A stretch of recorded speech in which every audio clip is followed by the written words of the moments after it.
Never play a sequel until you've played the original. Wise words. Of course, made famous by Sir Richard Arkwright, the 18th century inventor and pioneer of the factory system.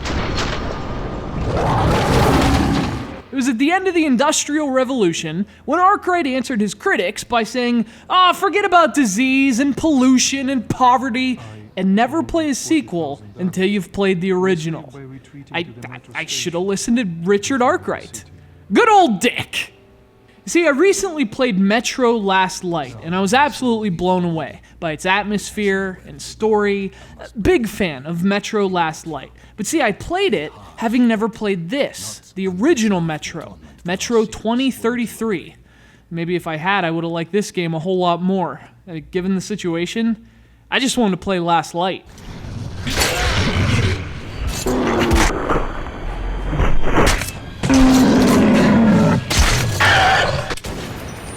Artyom, take my shotgun! Here!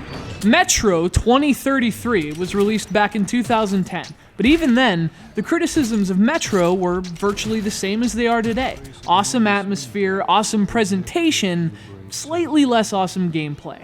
In retrospect, Last Light took some big strides to change that narrative, but here in the original, that's definitely still the narrative.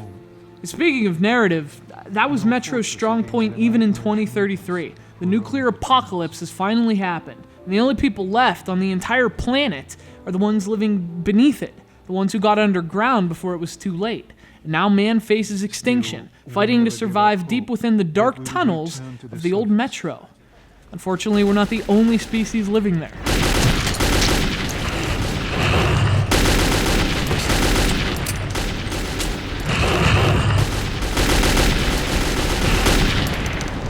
As with its sequel, Metro is all about its vibe and atmosphere. And this game hits on all the right emotions at all the right times. Down in the shelters, this game is palpably solemn. In the firefights, adrenaline city. And up on the surface, at times haunting.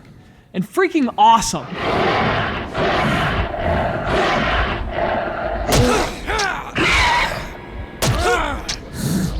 The catch is, again, it's all less effective than its sequel, and in no area is that more evident than in its gameplay. Metro is a stealth-based first-person shooter, but where stealth is actually a strength of Last Light, it's a weakness in 2033.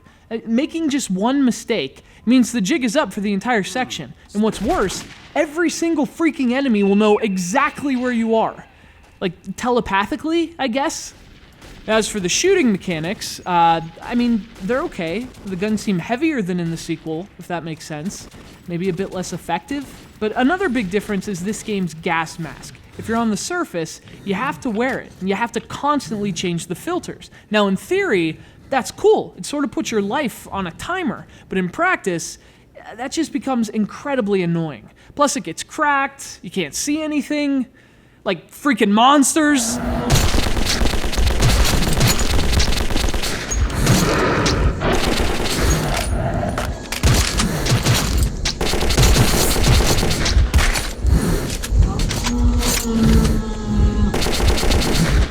If there's one thing playing Last Light first has illuminated for me, it's that 2033 definitely feels like the rough draft, you know? It has a lot of the ideas and things I love about Last Light, they're just not as developed as well. And the game in general just isn't as sharp.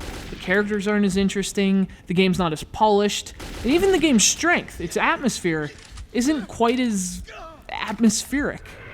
But you know, this is still a really interesting game, and I might have called it a really good game, but it didn't do it for me the way its sequel did. It's kind of like Metro's slightly less hot older sister. You know, 2033 is like the Julia Stiles to Last Light's Larissa Oleynik.